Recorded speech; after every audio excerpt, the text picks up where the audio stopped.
شروع اللہ کا نام لے کر جو بڑا مہربان نہایت رحم والا ہے۔ الف لام را، یہ حکمت والی کتاب کی آیتیں ہیں۔ کیا لوگوں کو تعجب ہوا کہ ہم نے انہی میں سے ایک شخص کو حکم بھیجا کہ لوگوں کو ڈر سنا دو اور ایمان لانے والوں کو خوشخبری دے دو کہ ان کے پروردگار کے ہاں ان کا سچا درجہ ہے۔ ایسے شخص کی نسبت کافر کہتے ہیں کہ یہ تو کھلا جادوگر ہے۔ تمہارا پروردگار تو اللہ ہی ہے جس نے آسمان اور زمین 6 دن میں بنائے، پھر عرش پر جلوہ افروز ہوا۔ وہی ہر ایک کام کا انتظام کرتا ہے، کوئی اس کے پاس اس کی اجازت حاصل کیے بغیر کسی کی سفارش نہیں کر سکتا۔ یہی اللہ تمہارا پروردگار ہے تو اسی کی عبادت کرو، بھلا تم غور کیوں نہیں کرتے؟ اسی کے پاس تم سب کو لوٹ کر جانا ہے۔ اللہ کا وعدہ سچا ہے، وہی خلقت کو پہلی بار پیدا کرتا ہے، پھر وہی اس کو دوبارہ پیدا کرے گا تاکہ ایمان والوں اور نیک کام کرنے والوں کو انصاف کے ساتھ بدلہ دے۔ اور جو کافر ہیں ان کے لیے پینے کو نہایت کھولتا پانی اور درد دینے والا عذاب ہوگا، کیونکہ وہ کفر کرتے تھے۔ وہی تو ہے جس نے سورج کو خوب روشن اور چاند کو بھی منور بنایا اور چاند کی منزلیں مقرر کی تاکہ تم برسوں کا شمار اور کاموں کا حساب معلوم کرو۔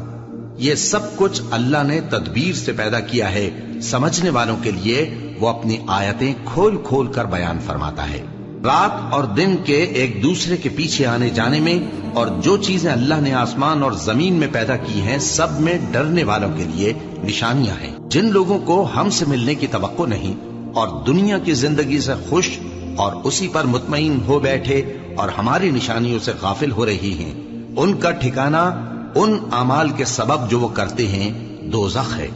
اور جو لوگ ایمان لائے اور نیک کام کرتے رہے ان کو ان کا پروردگار ان کے ایمان کی وجہ سے جنتوں میں پہنچا دے گا، ان کے نیچے نعمت کے باغوں میں نہریں بہ رہی ہوں گی۔ جب وہ ان میں ان کی نعمتوں کو دیکھیں گے تو بے ساختہ کہیں گے سبحان اللہ، اور آپس میں ان کی دعا سلام علیکم ہوگی، اور ان کا آخری قول یہ ہوگا کہ اللہ رب العالمین کی حمد اور اس کا شکر ہے۔ اور اگر اللہ لوگوں کی برائی میں جلدی کرتا جس طرح وہ طلب خیر میں جلدی کرتے ہیں تو ان کی عمر کی میعاد پوری ہو چکی ہوتی۔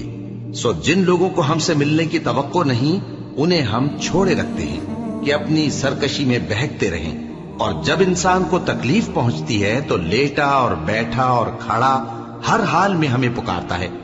پھر جب ہم اس تکلیف کو اس سے دور کر دیتے ہیں تو بے لحاظ ہو جاتا اور اس طرح گزر جاتا ہے کہ گویا کسی تکلیف کے پہنچنے پر ہمیں کبھی پکارا ہی نہ تھا۔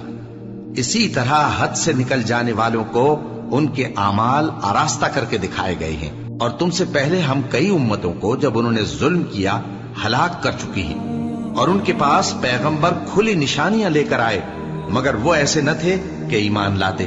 ہم گناہگاروں کو اسی طرح بدلہ دیا کرتے ہیں۔ پھر ہم نے ان کے بعد تم لوگوں کو ملک میں خلیفہ بنایا تاکہ دیکھیں کہ تم کیسے کام کرتے ہو، اور جب ان کو ہماری آیتیں پڑھ کر سنائی جاتی ہیں تو جن لوگوں کو ہم سے ملنے کی امید نہیں وہ کہتے ہیں کہ یا تو اس کے سوا کوئی اور قرآن بنا لاؤ یا اس کو بدل دو۔ کہہ دو کہ مجھ کو اختیار نہیں ہے کہ اسے اپنی طرف سے بدل دوں، میں تو اسی حکم کا تابع ہوں جو میری طرف آتا ہے۔ اگر میں اپنے پروردگار کی نافرمانی کروں تو مجھے بڑے سخت دن کے عذاب سے خوف آتا ہے۔ یہ بھی کہہ دو کہ اگر اللہ چاہتا تو نہ میں ہی یہ کتاب تم کو پڑھ کر سناتا اور نہ وہی تمہیں اس سے واقف کرتا، پس میں اس سے پہلے تم میں ایک عمر رہا ہوں اور کبھی ایک جملہ بھی اس طرح کا نہیں کہا، بھلا تم سمجھتے نہیں؟